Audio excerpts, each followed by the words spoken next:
Alright, hello everyone. Kamustang lahat? Ilan na tayo? As always, tatlo. Nanay ko, tatay ko, pati yung gwardiya namin. At yung gwardiya namin, hindi pa talagang nanonood yan. Naka-login lang yan. Kaya tatlo. Okay? So share nyo to para maging apat. Okay? Anyway, ang lecture natin ngayon, ang title, Universities Can Develop Spiritual Blindness.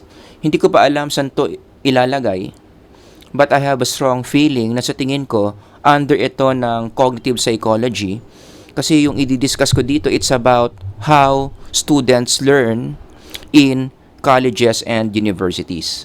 So most likely, dun mapupunta yan sa playlist na yan, no? So anyway, when we talk about the universities or colleges in general, positive naman yung view ng mga tao dyan. Kapag narinig nila na yung estudyante from high school papasok na ng universidad, maganda yung expectations kung anong mangyayari sa mga students na yon. Magiging ano sila, as the slide indicates, open-minded, mas magiging free thinkers sila, mas ma-expose sila sa real world, and most importantly, mas ma-enlightened na sila. Mas maliliwanagan na sila sa realidad ng buhay in colleges and universities. And we should not be surprised kung bakit ganyan ang expectation kasi ganyan naman talaga. Ano ba ang point ng mga colleges and universities? Altogether, please say education. Yan naman talaga ang pinaka-reason bakit itinatayo ang isang kolehiyo para mag-educate ng mga estudyante. And when you check the etymology of the word education, nag-research pa talaga ako tungkol dyan, no? Ang point lang ng education is, as the slide indicates, to advance, to upgrade, to expand, to grow, or to nurture the psyche. Yung pinag-aaralan nating psyche sa psychology, ito yung object of education. Pinapataas natin yung level, ina-upgrade natin, ine-expand natin yung psyche ng mga estudyante in colleges and universities. But if I'm going to summarize, what does it mean to be educated? Ang ibig sabihin lang yan is to make the psyche see life as it is. Kapag tinutulungan mo yung isang psyche na makita niya kung ano ba talaga ang buhay, then you are doing education. Na again, dapat ginagawa ng mga colleges and universities. Sabi nga ng isang proponent ng education, si John Dewey, kilala natin lahat yan, asawa ni Mrs. Dewey, magaling magluto ng sinigang yan, ang sabi, education is not preparation for life, but what? It is life itself. Education in itself is life. It means, kapag in-educate ka, tinuturuan ka na makita kung ano ba talaga ang buhay. At ano ba talaga ang buhay? Ang buhay, reality, is consisting of multiple layers of reality. Hindi lang isang layer ang reality. Meron tayong physical reality, mental reality, spiritual reality, psychic reality, and vital reality. So kapag sinabi mong ini-educate ko itong psyche na to, anong ginagawa mo? Pinapakita mo sa psyche na yon yung mga different levels na yan ng buhay, ng reality. Nagigets nyo? That's what it means to be educated. Now, in connection to that, yan yung claim ko in this lecture. And this is rather sad na marami mga educational institutions ngayon, colleges and universities, they are not advancing the psyche the way that it should. Gamitin natin yung previous slide natin. Ito kasi yung ginagawa ng maraming mga colleges and universities. Masyadong focus sa physical reality through science, masyadong focus sa mental reality through academic requirements, na di-disregard, na neglect yung ibang aspect of reality na dapat tinuturo nila in their colleges and universities, especially the spiritual reality. Marami mga colleges and universities na ganyan. And this is not good. Kasi kapag ang isang estudyante, ganyan ang klase ng education, focus lang siya sa physical reality, sa mental reality, yan na yung nanggagaling yung tinatawag nating spiritual blindness. Which means these students are students who don't believe or who are not even aware of spiritual reality. After all, when we say psyche, It means mga spiritual beings ang mga estudyante. So kapag ang isang student spiritually blind, hindi siya aware na spiritual being siya. Therefore, dahil dyan, hindi rin siya aware na meron siyang mga spiritual needs. These are the two most important spiritual facts that all students must know. Na dapat ang university, ang colleges, ang unang nagsasabi sa mga students. Yun nga, unfortunately, many colleges and universities don't even do that. Kasi, going back to the previous slide, focus lang masyado sa physical reality at sa mental reality. And this is not good, ha? Kasi kapag ang estudyante, ginagawa mo silang spiritually blind, merong effect yan sa mental health nila. Bumabagsak yung mental health. This is one of the reasons kung bakit hindi nagiging maganda ang mental health ng isang tao. Because of spiritual blindness. They are not aware that they are spiritual beings. They are not aware na meron pala silang spiritual needs sa dapat kinukuha nila para sa mga sarili nila. Kaya nga 'di ba, paulit-ulit kong pinapakita tong report ng GMA on the status of mental health of many young people today. And many of these people are in college, university level.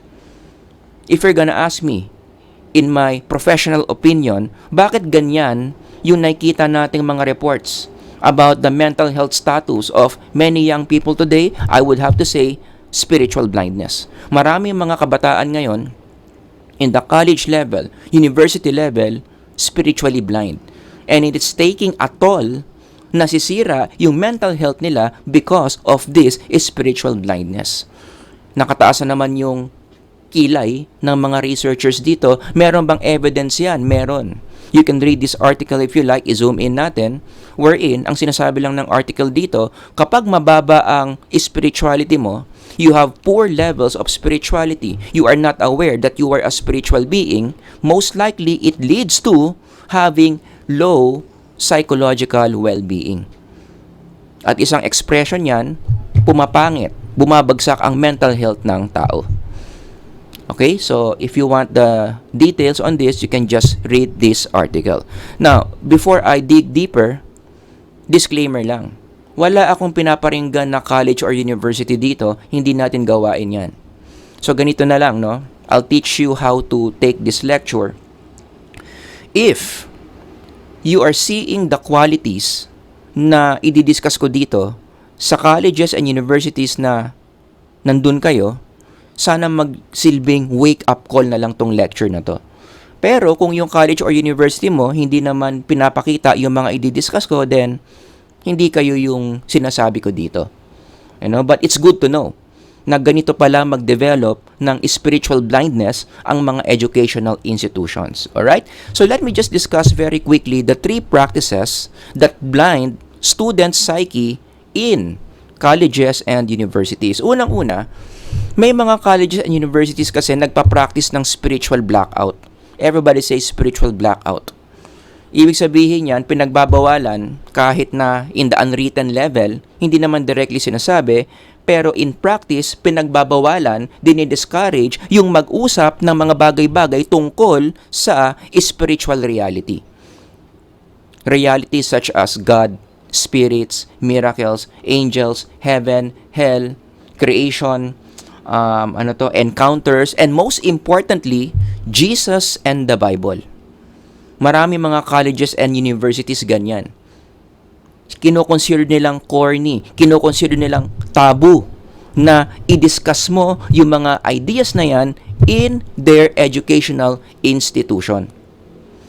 Meron pa silang linya na hindi dapat pinag-uusapan yung mga yan kasi sa university daw, sa college daw, they only talk about intellectual things. It's as if itong mga bagay na to hindi intellectual. Discuss ko yan in some other lectures. Now, this is bad because kapag ang mga estudyante hindi ito pinag-uusapan, kapag ang colleges and universities hindi ito pinapakita or dinidiscuss among their students, it creates an awareness that leads to inaction. Dahil yung mga estudyante, hindi sila aware na totoo pala yung spiritual realm, na spiritual beings pala sila, ano yung inaction na effect nun? Hindi sila kukuha ng spiritual needs. Which is a bad thing. Kasi nga, para maging maganda ang mental health ng tao, kailangan nakukuha niya yung mga spiritual necessities na dapat meron siya. Kaya nga lang, hindi siya kumukuha ng spiritual necessities. Hindi siya nagbabasa ng God's Word. Hindi siya nagpe-pray. Hindi siya nagsisimba. Bakit?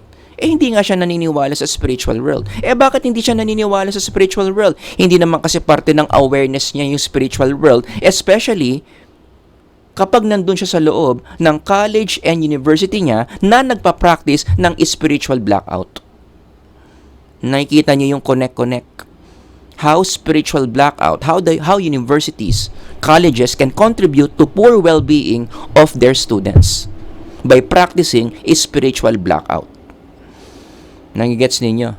Tapos, yung mga colleges and universities pa, gagamit pa ng mga terms, ng mga reasons to justify spiritual blackout such as diversity and inclusivity. Gagamitin nila yung idea na yan para patunayan na tama yung spiritual blackout. Kasi sasabihin nila, ganito yung reasoning, no? Hindi kasi lahat naniniwala kay Jesus Hindi kasi lahat naniniwala kay Lord sa Bible. Kaya, para wala na lang away, wag na lang pag-usapan yung spiritual realities na yan. Para lahat happy. Para walang ma-offend. Para walang ma-out of place. Now, let's pause right there and I want you to notice that logic.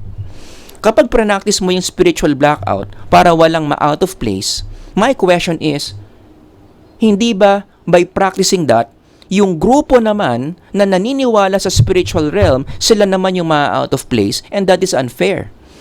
Kung baga, by doing this, yung spiritual blackout, ang pinagbigyan mo lang na preference, yung mga tao na hindi naniniwala sa spiritual realm. How about those people na naniniwala sa spiritual realm and they need or they want their spiritual needs met by the colleges and universities? Nagigets ninyo? So parang ang kinater mo lang na need, yung mga hindi naniniwala sa spiritual realm. You can also use that logic to say, paano kung ang ma-out of place naman, yung mga estudyante na naniniwala sa spiritual realm. And they are expecting their colleges and universities na at some point na sana tinutulungan sila na makuha itong mga spiritual needs na yan. Lalo na kapag yung college and university mo, Catholic or Christian. Am I making sense? Kaya, sa totoo lang, hindi tama yung ganyang justification Dapat dito middle ground. At ano ang middle ground dito? Paano mo babalansihin yung mga naniniwala sa spiritual realm versus hindi naniniwala sa spiritual realm? Ang middle ground dyan, huwag mong pagbawalan. Huwag kang mag-apply ng spiritual blackout. Pag-usapan pa rin, isama pa rin sa intellectual conversations itong mga spiritual realities na to, gawing norm, gawing kultura ng kolehiyo o ng universities, pero walang pilitan. Ganun ang middle ground dyan. Totoong may spiritual realm, ito yung mga realities niyan, pero hindi namin kayo pinipilit na maniwala. If you want the truth, good for you, absorb the truth. Apply the truth. Pero pag hindi para sa iyo yung truth, ayaw mo, hindi ka namin pinipilit. Yan ang middle ground. But unfortunately, I hope everybody na nakikinig sa lecture ngayon, nakikita niyo yung flaw sa logic ng inclusivity and diversity na yan. Bias yan sa isang grupo lang, sa mga hindi naniniwala sa spiritual realm. Now, you may ask, bakit ba mas bias sila sa mga tao? Bakit ba mas pinoprotektahan nila yung mga taong hindi naniniwala sa spiritual realm compared to those people who do? Ang sagot dyan, popularity. Majority wins. Kasi mas maraming estudyante sa eskwelahan na hindi naniniwala dito. Mas norm na kasi ngayon yan Mas marami ng mga students na ayaw pag-usapan yung mga spiritual reality. So, by popularity, sila dapat yung kine-cater natin.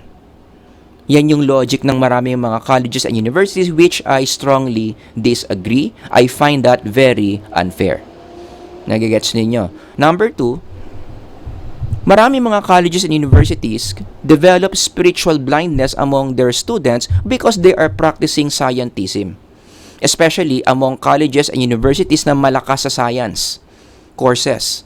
'Di ba? For those of you not aware anong ibig sabihin ng scientism, i-zoom in natin. Yan ang ibig sabihin niyan.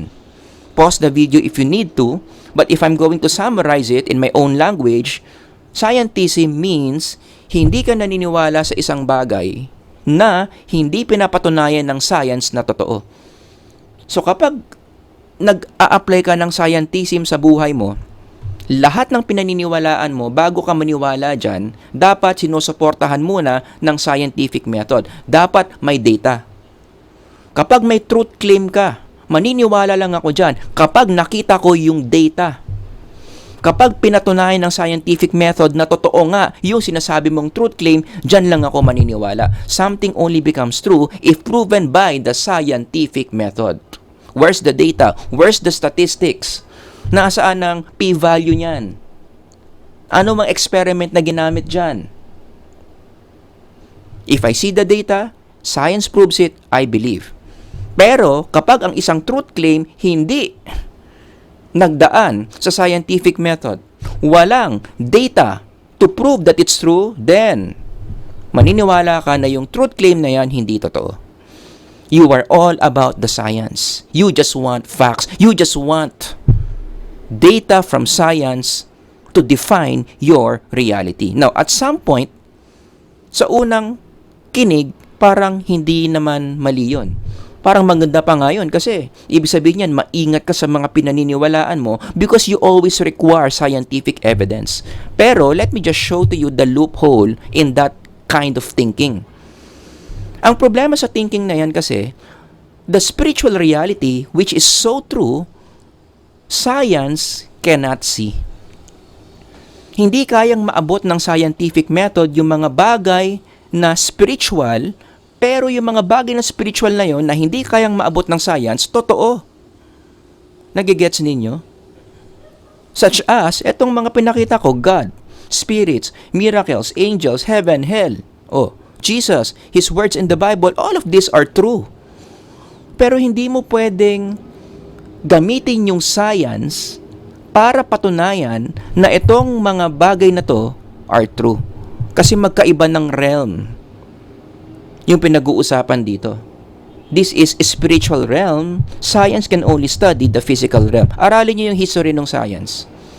Ang science ginawa yan para pag-aralan yung mga physical things in the world. Kaya bagay na bagay talaga yan yung mga hard sciences, yung scientific method.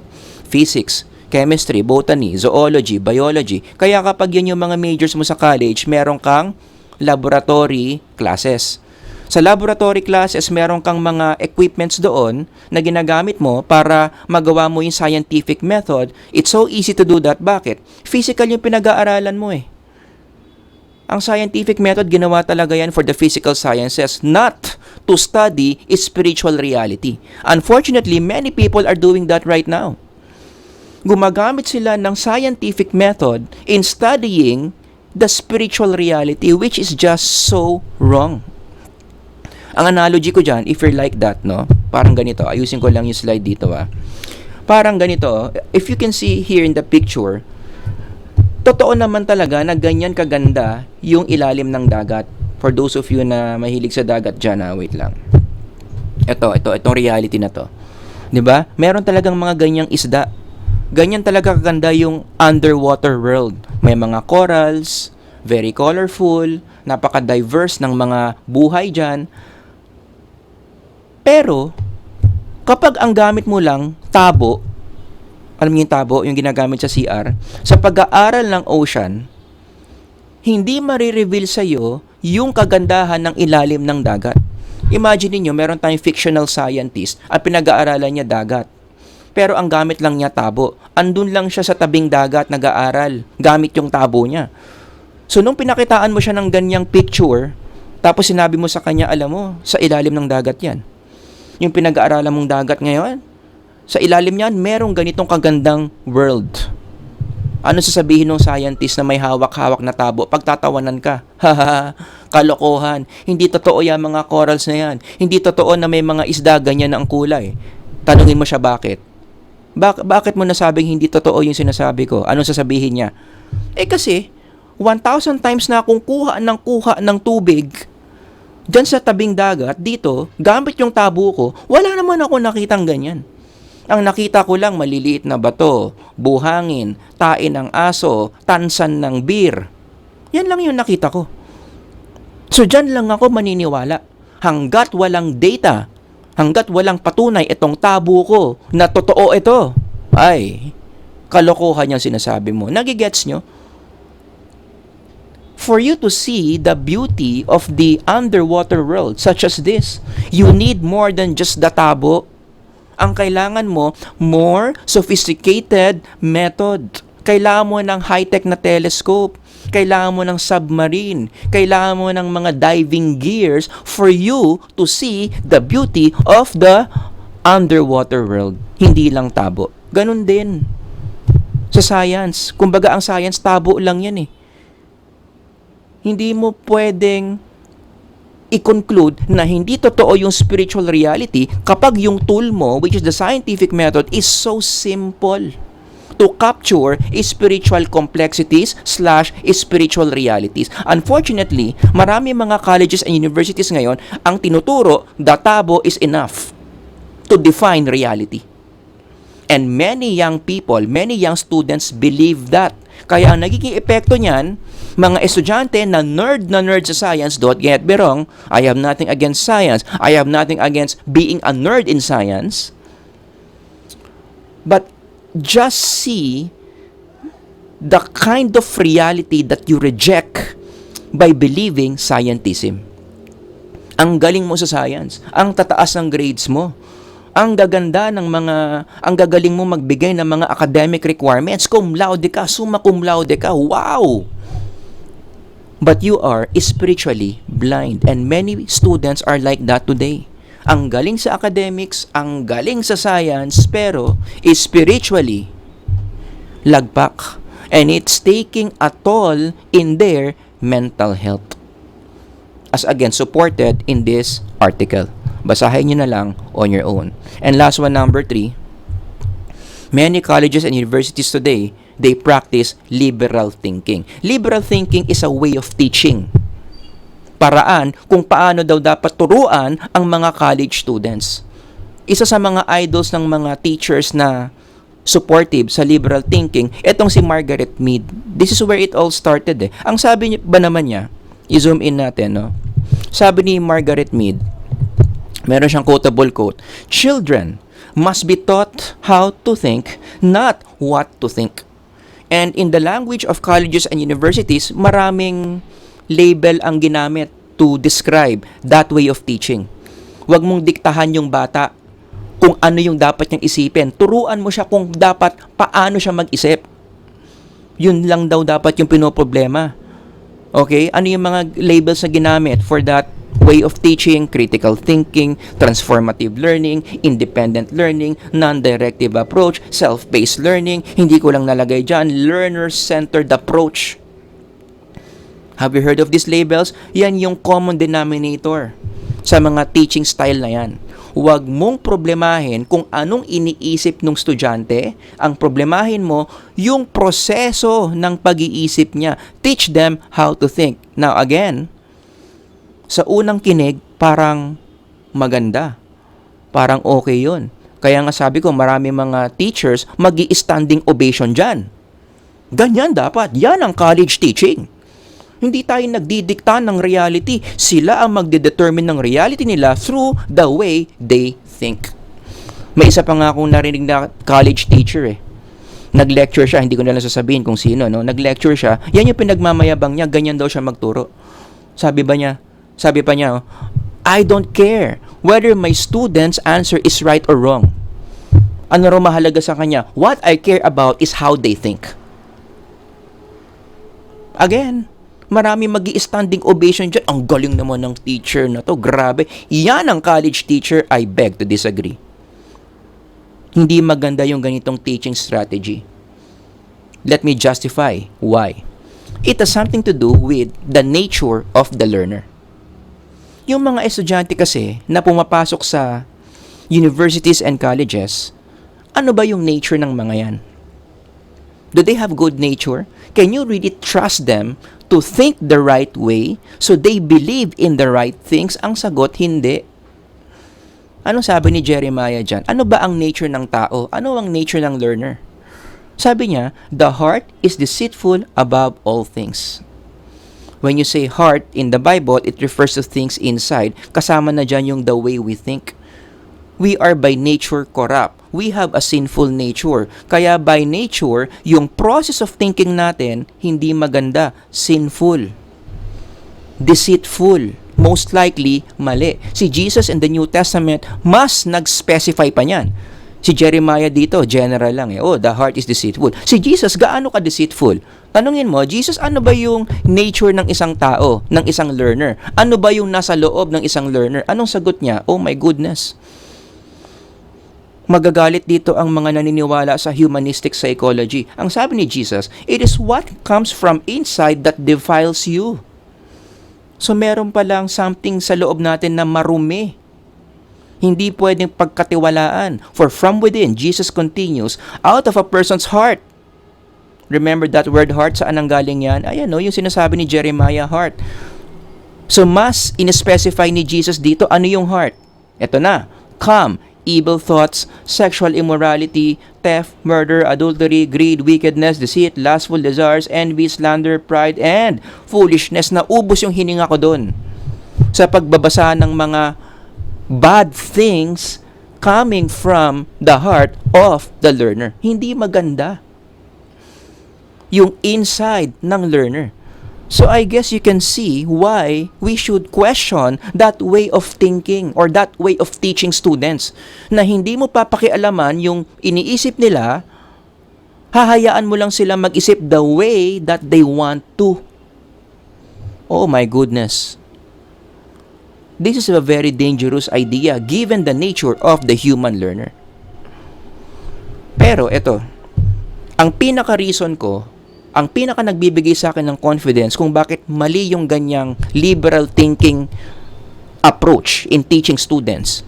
Yung hindi mo papakialaman yung iniisip nila, focus ka lang sa process of their thinking, is Jesus himself, the greatest teacher of all time, he taught what we should think.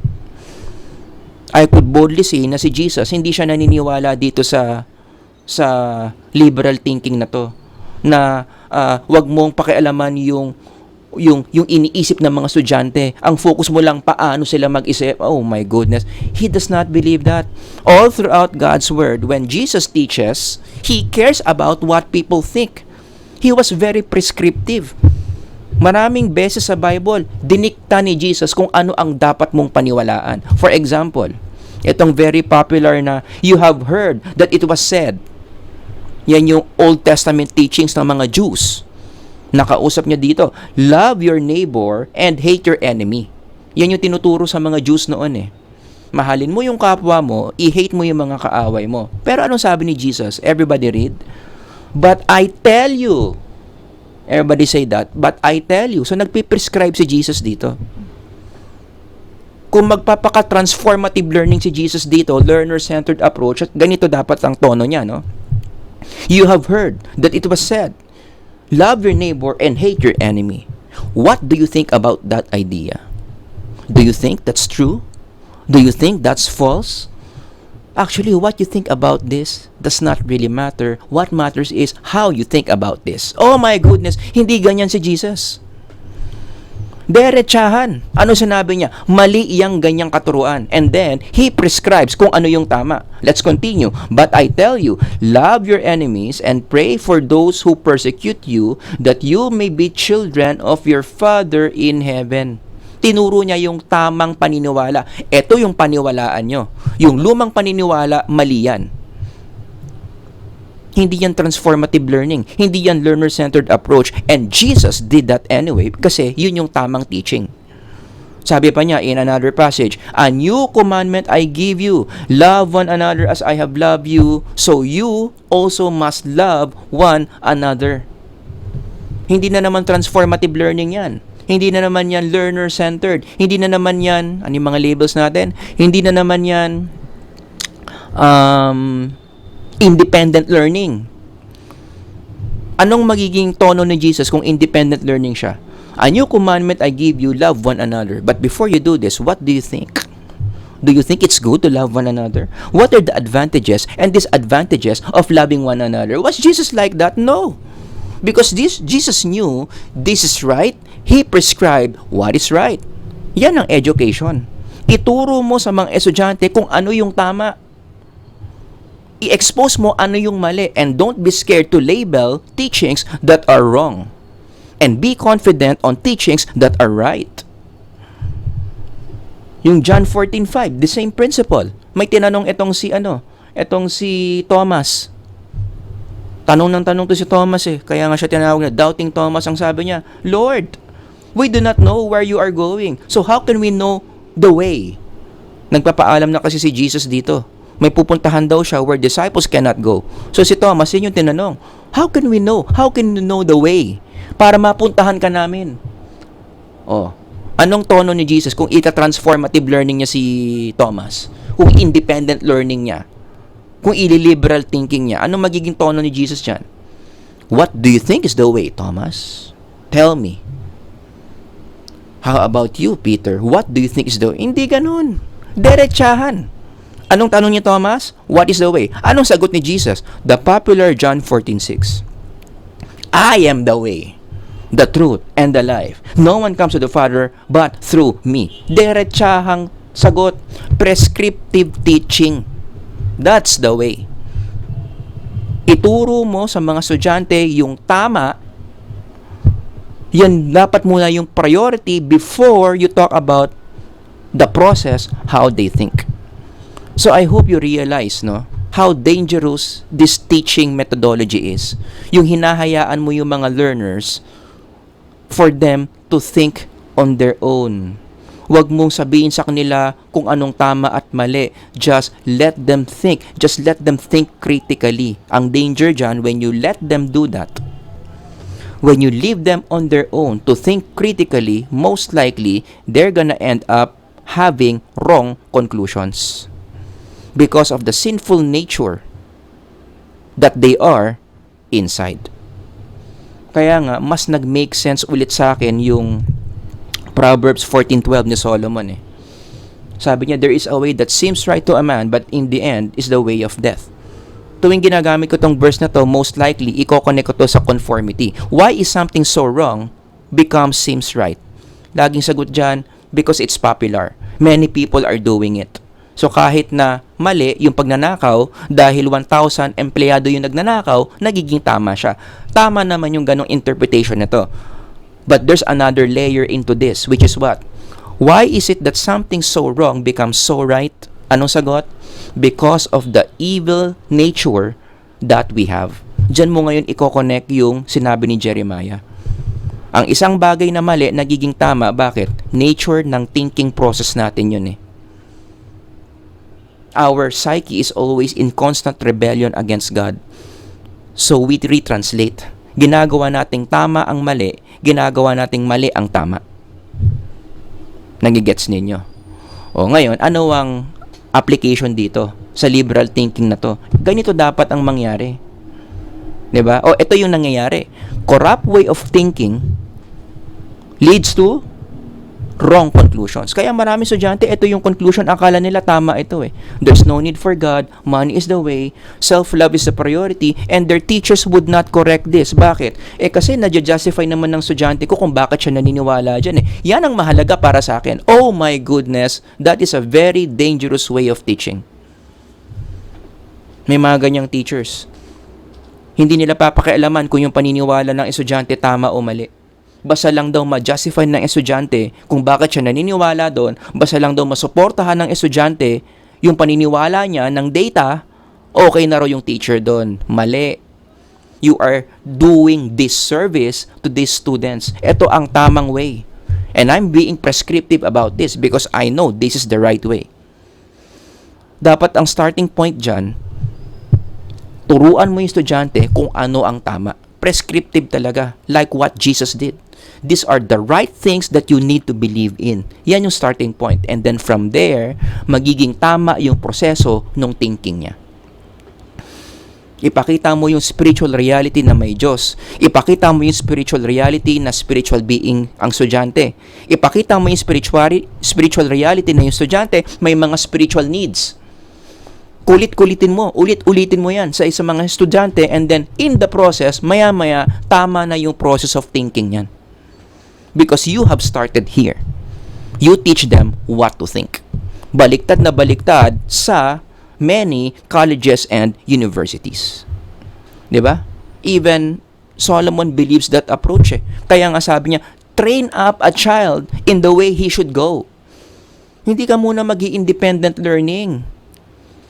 Set the foundation first. Ito yung mga tamang paniwalaan mo. Ito yung mga maling paniniwala, itapon mo. And then from there, makakaasa ka that the way these students will think as they grow older, magiging tama. Nagigets ninyo? Wala eh. Hindi yan yung norm. Ang norm sa colleges and universities, liberal thinking, let the mind go free.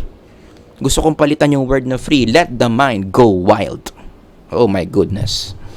In summary, ito yung mga practices ng marami mga colleges and universities na nagkakos ng spiritual blindness, kaya pumapalya ang mental health ng maraming young people today. Number 1, spiritual blackout, then scientism, and then liberal thinking. And again, these are not good. Why? Going back to what Dewey said. Anong point ng education? To show students the reality of life. But by applying these 3, exactly, hindi mo ginagawa yan. You are just making your students delusional enough to believe that life is all about science, it's all about academic achievement. Nagigets ninyo? At kapag ang isang university, ang isang college, tuloy-tuloy ang ganyang pag-shape ng mga students, makakaasa ka, tuloy-tuloy ang pagpalya ng mental health ng marami mga students. Kaya nga ang reflection question dito, is your college and university like this? It is my prayer na sana kung saan man yung college mo o yung university mo, yung curriculum niyan, kumpleto. Presents all the layers of reality. Balanse. Hindi ako anti-science, hindi ako anti-intellect, hindi ako anti-achievement, hindi ako anti-Latin honors. Ang sinasabi ko lang dapat, holistic. Everybody say holistic. Holistic ang pagtuturo ng college and universities sa mga estudyante. Lalong-lalo na yung spiritual side. So, ang application dito, sana, yung mga colleges and universities will begin to be more intentional in teaching students spiritual reality. Huwag i-marginalize yung spiritual topics. Huwag nang matakot na baka may ma-offend, na baka merong ma-out of place. Hindi naman natin pinipilit yung mga ayaw maniwala. Yung presence nila, yung mga hindi naniniwala, should not stop us into presenting what is truth. Kaya sabi ni St. John Baptist de la Salle, diba? Gustong-gusto ko yung quotable quote niya about balance. Sabi niya, learning without piety produces a proud device. And I think this is so true. Many young people today are like that.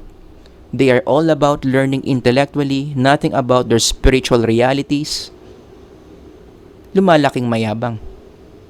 Entitled. Piety without learning produces a useless one. Dapat balanse. And I am so happy that I am working in a university where talagang binabalanse. Holistic yung approach. 'Di ba? Ang gusto ko dito sa university where I'm working at, yung ganyang pagbabalanse, ano daw ginagawa namin dito? Bridging faith and scholarship attuned to a sustainable earth and in the service of church and the society. Balanse. Hindi puro scholarship. Hindi puro faith. Ini-interconnect yung dalawa. Faith and scholarship, that's holistic education. Does that make sense? Alright? So, yun lang yung maikli kong lecture on universities. at paano sila mag-develop ng spiritual blindness para sa mga universities and colleges na tinamaan ko in this lecture, sana, magbago na kayo. Alright? Our students are so valuable. Si Lord ang nagbigay sa atin ng mga estudyante na to para alagaan yung mga kaluluwa nila. Pero pag tinuloy-tuloy ng mga colleges and universities, yung modern way of teaching, puro intellect, walang spiritual, I hope you realize you are slowly killing the students spiritually, which is not good for them. Alright?